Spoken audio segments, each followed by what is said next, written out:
Hello dear friends. எத்தனை பேர் பிச்சைக்காரன் படம் பார்த்துருக்கீங்க?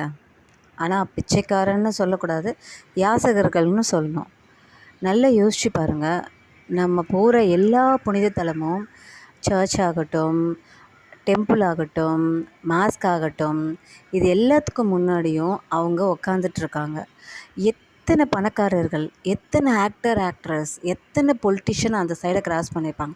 யாராவது ஒருத்தர் ஏன் இங்கே உக்காந்துருக்கீங்க, உங்கள் பிரச்சனை என்ன, உங்களுக்கு ஏதாவது நான் ஹெல்ப் பண்ண முடியுமான்னு ஒருத்தர் கேட்டிருப்பாங்களா? நீங்கள் ஒரு ஆக்டராக இருந்தால் டக்குன்னு ஒரு கட் அவுட்டை வச்சு அவங்க மூவி ரிலீஸ் ஆகிறதுக்கு முன்னாடி பாலை ஊற்றி அபிஷேகம் பண்ணுறீங்களே, அதுக்கு அவங்களாம் வர்த்தா? எனக்கு அது புரியல. வர்த்தா? எனக்கு தெரிஞ்சு வர்த்து மாதிரியே தெரியல. நல்லா யோசிச்சு பாருங்கள். என்றைக்காவது இந்த இந்தியா அடுத்த லெவலுக்கு போகுன்ற ஒரு நம்பிக்கை இருக்கா? அப்துல் கலாம் என்ன சொன்னார்? 2020 இளைஞர்கள் கையில். நிச்சயமாக இளைஞர்கள் கையில் தான். செல்ஃபோனுக்குள்ளே போயிடுறோம். செல்ஃபோனில் உண்மையை தவிர பொய்யை மட்டுமே நம்புகிறாங்க. எல்லாத்துலேயும் ஒரு மீடியாவே, எக்ஸாம்பிளுக்கு ஒரு மீடியாவே எடுத்துக்கோங்க. ஒரு செலிப்ரிட்டி பின்னாடி ஓடுறாங்க. ஆனால் இந்த மாதிரி கஷ்டப்படுறவங்க பின்னாடி போய் அவங்க கஷ்டத்தை என்றைக்காவது எடுத்து சொல்லியிருக்காங்களா? நல்லா யோசிச்சு பாருங்கள். எல்லா பணக்காரன்ட்டு இருக்க காசு, எல்லா ஆக்ட்ரஸ் இருக்க காசு, எல்லா பொலிட்டிஷியன் இருக்க காசை போட்டாலே இந்தியா வல்லரசு ஆகிடுமே.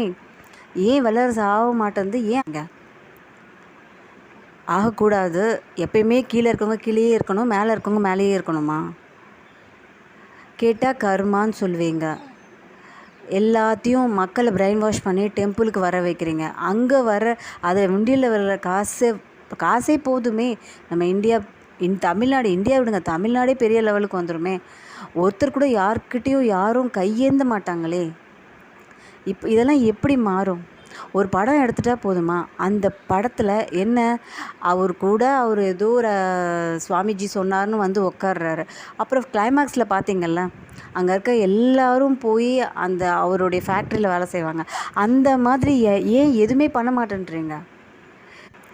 இன்னமும் ரோட்டில் மக்கள் படுத்து தூங்கிட்டு தான் இருக்காங்க, வீடு இல்லாமல். இன்னமும் நம்மக்கிட்ட கையேந்தி பிச்சை எடுத்துகிட்டு தான் இருக்காங்க.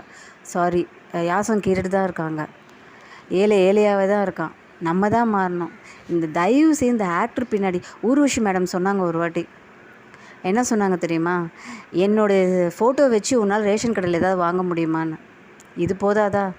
ஸோ புரிஞ்சால் thank you. Please share my videos.